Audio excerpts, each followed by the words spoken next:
He once made a £15 bet, my dad, that the name of the ship in the film Titanic was the Mary Rose.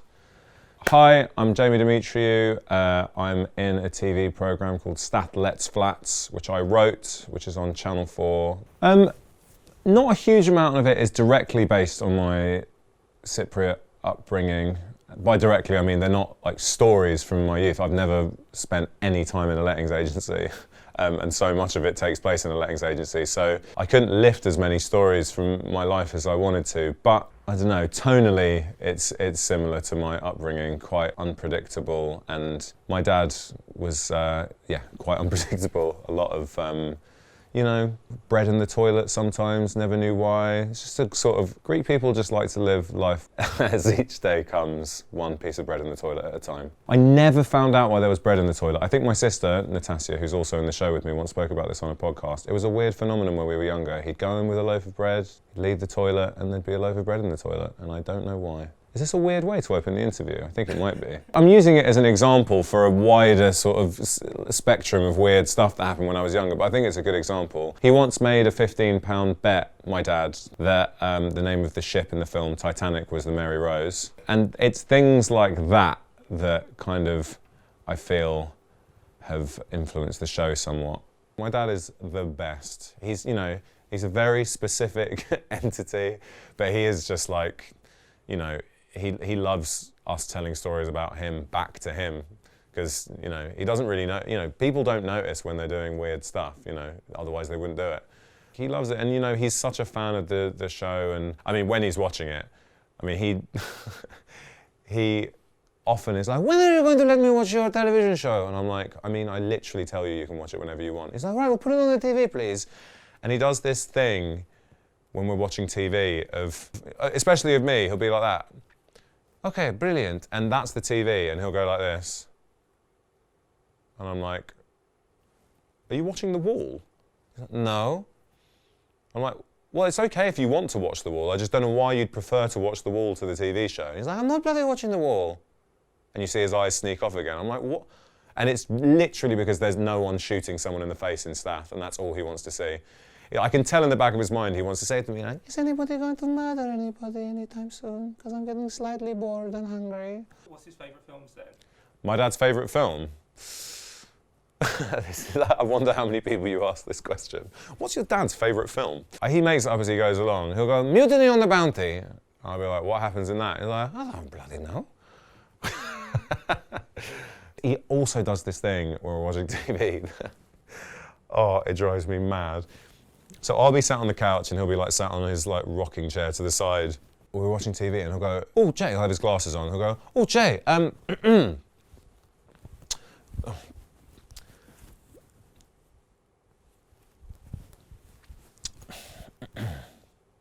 just go back to watching TV. And I'm like, you have to tell me something. You did everything that someone does before they tell someone something, apart from telling me something. You have to tell me something now. And he'll be like, I know. You're like, what level are you operating on? He's fine though, he's the best. Love him, love him. This second series is dedicated to him. Hello everyone, or should I say, hello lettings agents. Bloody hell, he's hilarious. Tonight we're going to be giving awards to agencies and agents who are not only fantastic, but also amazing. And just say it's great to hear so much chewing amongst you all. The chewing gum is free, so help yourself to as much of it as you can manage. Yeah, it felt right for the voice that I had for Stath. Like, the voice was the first thing that came before anything. I had this sort of London Greek voice that was quite sort of nasal and kind of lent into kind of archaic English, my goodnesses and things like that. It was actually quite like a bit higher and more nasal back in the day, but we kind of brought it down to my register. Yeah, it really, the letting agency thing came when we concluded that it's just an inherently funny job, because when people are being shown around a flat, they don't necessarily need someone to point at stuff and tell them what it is, which not all letting agents do, but we've all had a tour where someone has been like, just so you know, this floor is here. You're like, yeah, imagine if it wasn't. all lettings agents have their own merits and their own flaws. Some have no flaws and just merits. I'm actually looking for a flat at the moment, so I can't be that negative about the old boys. Look, I think it's a job, first and foremost. Like, it's just like, it's fun. Like, through writing it, you know, you start to sympathise with the characters a little bit, and you do kind of conclude that it's like, well, it's the housing market that's a problem. The individual lettings agents are just trying to sort of make a commission, and I guess it appeals to kind of cheeky, salesman-y type characters who have the gift of the gab, and it's just funny when they don't have the gift of the gab. It's like, you know, and that's where Stath comes from. It's like all the characters in Stath aren't supposed, you know, apart from Julian, none of them are supposed to sort of represent a particular letting agent I've seen. It's kind of, you know, my sensibilities filtered through sales patter, I guess. It's a really, really good setting for a sitcom, especially one with kind of odd dialogue and things like that, because it's such a known, it's so known how the whole thing works. Like, you go into a lettings agency, they take you for a viewing. So as an audience, we hoped that they would be like on board based on the kind of aesthetic. Literally just seeing a letting agent walk up to two people and be like, hello, is like you automatically go, oh, they want a flat, he wants to let them a flat. But then when you add, hello, are you father and wife or daughter and cousin?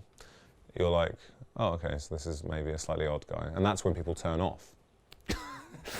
I've been doing tours at the moment, and the reaction from lettings agents has been really, really nice. I had a girl the other day go, oh, all my friends call me Sophie, like, and I was like, oh, really? And Sophie Stath's like dim sister. And I was like, oh, really? That's not a very nice nickname. I mean, Sophie's very sweet, but she's really stupid. And she was like, yeah, I'm really stupid. Yeah. And I was like, oh, I'm sure not. She was like, no, it's like my thing. I'm really thick. It's like, okay, cool. You want to show me around the flat now? I kind of think that every letting agent thinks that Stath is another letting agent in their office. So they'd be like, you're like my guy, come out here. And I'm like, I'm actually like you.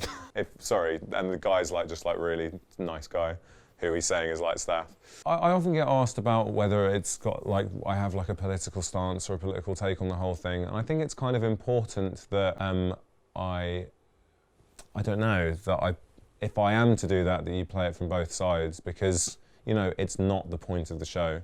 The point, it's escapism. It's supposed to be a kind of, you know, and maybe that's problematic because it is a show about lettings and housing is a big problem in London, but, you know, you can't be everything to everyone, and the thing that I'm trying to be is comedy.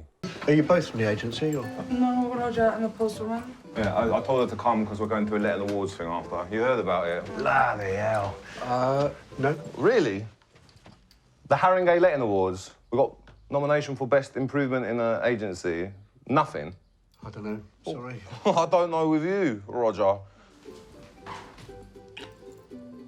The telly's wicked. Don't want to come with a flat. So, yeah, it was really important for me to make the characters like each other, because I think that that is a rare comedy. I purely because I find it funny when people really, really love each other. There's nothing I like more than someone who takes themselves really seriously being like, just, you know, so you know, I think you're pretty amazing.